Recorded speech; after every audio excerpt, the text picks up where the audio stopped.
변상욱의 기자 수첩 들어보겠습니다. 변상욱 기자 어서 오십시오. 예, 안녕하십니까. 오늘은 우리 국민의 행복에 관한 이야기를 해보겠습니다. 행복. 예. 미국 갤럽이 보건 컨설팅 업체인 헬스웨이스라는 곳과 함께 공동조사에서 지난주에 발표가 나왔죠. 지구촌 각 나라의 웰빙 지수. 사람들이 자기 삶에 대해서 얼마나 만족하면서 살아가고 있는가를 지수로 표시를 했습니다. 네. 갤럽의 웰빙 지수는 객관적인 생활의 지표, 돈을 얼마나 벌고 뭐 어떤 집에서 살고 이런 것들이 아니고 삶에 대한 개인의 만족도가 이제 척도인 겁니다. 예. 인생의 목표, 사회 관계, 경제 상황, 공동체의 안전, 건강 5개 항목에서 조사가 됐습니다. 예, 그러니까 행복한 게 느끼려면 한 5개 항목은 만족돼야 된다. 뭐 이런 거 아니겠습니까? 그렇죠. 예. 인생의 목표, 뭐 이제 안전, 건강. 근데 이제 저 소식 들었는데 우리나라가 145개국 중에 117위라면서요. 예. 그러니까 이제 박정욱 씨하고 저는 전 세계에서 낙제권 국가에 살고 있다는 뜻인데. 이렇게 살기 안 좋은 겁니까? 예. 웰빙 지수 1위는 파나마입니다. 2위는 코스타리카, 3위는 푸에르토리코. 아, 그게 뭐 강대국이 아니고. 예, 뭐, 잘 사는 나라도 아니고. 네. 그러니까 낙천적이고 미래에 대한 걱정이 적은 나라 사람들이 역시 생활에 대한 만족도가 높습니다. 네. 미국이 23위, 독일은 28위, 영국 44, 프랑스 48, 일본 92, 중국은 우리보다 더 뒤입니다. 127, 우리가 117 이렇게 되는 거죠. 우리가 누구하고 비슷할까요? IS하고 지금 전쟁을 치르는 이라크, 그 내전으로 막 수천 명씩 죽어나가는 남수단보다 오히려 순위가 낮습니다. 아, 그렇습니까? 예. 예. 아프리카 가나하고 비슷한데 가나는 평균 수명이 49살입니다. 무지하게 빨리 죽습니다. 예. 보건복지 수준에서는 우리가 1인당 GDP가 얼마인지 정확하게 지금 얘기하기 어렵습니다만 가나는 1인당 GDP가 $500 수준입니다. 아, 그래요? 예. 우리는 국민소득 5만 불 시대 2만 불 시대 이러지 않았습니까? 얼마 전에? 4만 불을 위해서 노력하자 뭐 이러는데. 그런 얘기가 나오는데 지금 가나 같은 경우 GDP로 따지면 $500 수준인데 이 우리하고는 감히 비교할 수가 없는 나라인데 우리가 순위로는 거의 비슷합니다. 2만 불, 3만 불 막 달성했지만 예. 우리는 전혀 행복하지 않은 거군요. 우리나라. 왜 이렇게 되면 점수가 형편없는 거예요? 첫째는 상대적인 박탈감 같습니다. 쟤는 저렇게 되는데 왜 나는 안 될까? 또는 항상 경쟁에만 시달리다 보니까. 그러니까 초등학교 때부터 옆에 사람하고 경쟁을 하면서 그것이 중고등학교, 대학 입시, 그다음에 대학에서도 스펙 경쟁을 하다가 네. 입사가 어려워서 누구는 회사에 척척 들어가는데 누구는 못 들어가고 이러한 계속된 경쟁과 상대적인 박탈감이 역시 우리에게 만족지수를 떨어뜨리는 요인인 것 같고요. 예. 그러니까 항상 교육이라고 하는 문제는 가서 배우니까 즐겁다가 아니라 우리의 걱정과 부담의 대상이에요.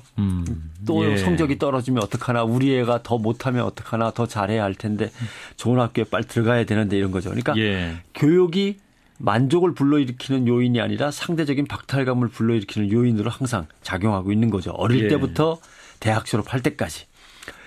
29일 날이죠. 며칠 전에 통계청에서 2014 생활시간 조사가 있었습니다. 하루에 공부하는 시간이 몇 시간이냐. 고등학생이 8시간 30분입니다. 8시간 30분. 예. 중학생이 7시간 15분, 대학생이 4시간 10분, 초등학생이 5시간 30분입니다. 거의. 대학생보다 더 많이. 대학생보다 훨씬 더 열심히 공부하고 있습니다. 초등학생 때부터 이렇게 공부해서 대학생 때까지 죽어라고 공부만 하고 있으니까 상대적 박탈감과 그다음에 생활에 대한 불만족이 커지는 거죠. 예. 이건 애들 입장이고 부모 네. 입장에서는 또 반대의 경우입니다. 사교육 부담이 너무 커요. 막대하게 들어가는 사교육비 부담. 아직 대책도 없습니다. 사실 어떻게. 네. 학교에서 밥을 주는 것도 주다가 안 줍니다. 이거 기분 나쁘죠. 받다가 안 받으면 더 기분 나빠요. 애당초 안 주는 것보다. 예. 애들 밥 한 끼 먹이는 거 놓고 정치적 이념적으로 그냥 논쟁만 거듭하고 싸우고 하니까 국민들 입장에서는 사교육비 들어가는 것만 해도 엄청난 부담인데 학교에서 밥 주는 것 가지고 뭐 아깝다 어떻다 뭐 정치적으로 싸우니까 기분 나쁘죠. 네. 아이를 안 낳겠다는 불만이 점점 커지고 아이를 낳아갖고 도대체 어떻게 키우나 하는 두려움이 점점 커집니다. 그다음에 사회 속에서 벌어지는 갑질도 상대적인 박탈감을 불러일으키는 요인입니다. 네. 갑질은 대기업만 하고 권력자만 하는 게 아닙니다. 국민들 속에서도 서로가 자기가 당한 갑질을 자기보다 약한 사람한테 또 떠넘깁니다. 이렇게 해서 자존감을 자기 스스로는 높일 수 있지만 그러나 사회 전체적으로는 을이 받는 상대적 박탈감은 점점 커지는 거죠. 예. OECD 조사를 보면요. 이런 게 있습니다. 투표 참여율에 대한 조사가 있어요. 사회 경제적으로 지위가 높고 안정된 자리에 있으면 투표 참여율이 높습니다. 우리나라의 잘 사는 순위로 상위 20% 국민들 투표 참여율이 얼마냐?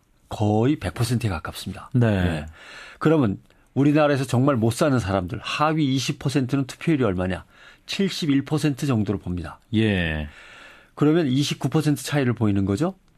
OECD 평균이 얼마냐? OECD 평균은 차이가 13% 수준입니다. 예, 상하 20% 예, 차이가. 그러니까 예. 잘 사는 사람과 못 사는 사람들의 평균 투표 참여율 차이가 OECD는 13% 수준인데 우리는 29%니까 우리나라의 상대적 박탈감, 불평등에 대한 불만이 엄청나게 크다는 걸 알 수 있는 거죠. 예, 그 투표를 통해서도 이렇게 바꾸셔야 될 텐데, 그럼 상대적 박탈감, 그 다음 뭡니까?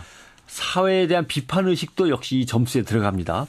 사회에 대한 비판 의식이 건전한 비판 의식일 수도 있지만 예. 이런 경우가 있어요. 자기 자신과 국가 사회를 동일시합니다. 같은 걸로 봅니다. 국가의 발전이 곧 나의 발전이며 이게 국민교육헌장에 나오는 거 아닙니까? 네. 달달달 외우고 살았습니다. 박근혜 대통령 좋아하는 국제시장에 나오는 장면. 부부싸움 하다가 국회에 대한 경례 할 시간이 되니까 벌떡 일어나서 국회에 대한 경례를 해야만 하는. 그렇죠. 예. 대통령은 이런 거 좋아합니다. 국민들이 탁 나라를 향해서 통일된 어떤 모습을 보이는 거. 예. 그러나 조국을 위해서 그렇게 국회에 대한 경례를 하고 예의를 갖추고 예우를 하고 월드컵 응원 때는 거리로 나가서 똘똘 뭉치긴 하지만 국가가 자기가 원하는 방향으로 가지 않고 자꾸만 퇴보하거나 정치가 잘못하거나 대통령이 잘못한다고 느끼면 그건 정치 문제지 뭐 이렇게 생각하지 않습니다. 그게 예. 곧 나의 문제라고 생각합니다. 아하. 그러니까 정치적 불만이 커지고 그것은 꼭 삶에 대한 불만으로 바로 이어지는 거죠. 예. 국가와 개인의 동일시가 긍정적인 방향으로 나아가면 좋은데 사회가 불안하고 국가가 제 방향을 못 잡고 있다면 내가 먹고 입는 게 좀 나아져도 삶의 만족도는 오히려 떨어집니다. 그런 문제가 있는 거죠. 예. 그러니까 2014년 조사에서 성적이 나쁜 건 세월호 참사에서 보여줬던 우리 사회의 불안정이나 정치적인 미숙함, 자꾸 과거에 험악했던 시절로 되돌아가는 국가의 잘못된 진로 이런 것들이 이제 불만족을 키웠을 걸로 추측할 수 있는 거죠. 예. 그러니까 사람들이 분노에 차 있는 거예요. 사회 분노가 차 있다. 예. 예. 또 하나 이런 것도 있어요. 종교가 제구실을 못합니다.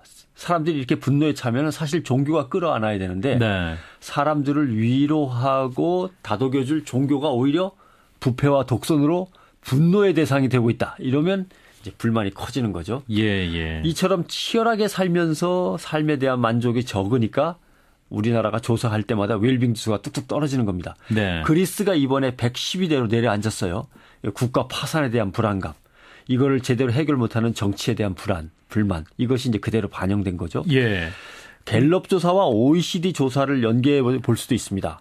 지난 3일에 발표된 OECD 보면은 더 나은 삶의 지수에 대한 조사인데 우리나라는 36개 중 국가 중 27위를 했어요. 그렇군요. 근데 제일 나빴던 점수가 뭐냐 하면은 연계지수라고 하는 겁니다. 사회적 연계지수. 예. 어려운 처지에 놓였는데 도움을 요청할 수 있는 친지, 가족, 친구, 지역 공동체가 존재하지 않는다. 네네. 여기서 우리가 제일 꼴찌였습니다. 그렇군요. 그러니까 아마 여러분도 생각해 보시기 바랍니다. 내가 어려움에 처했으면 누구한테 도움을 구할까?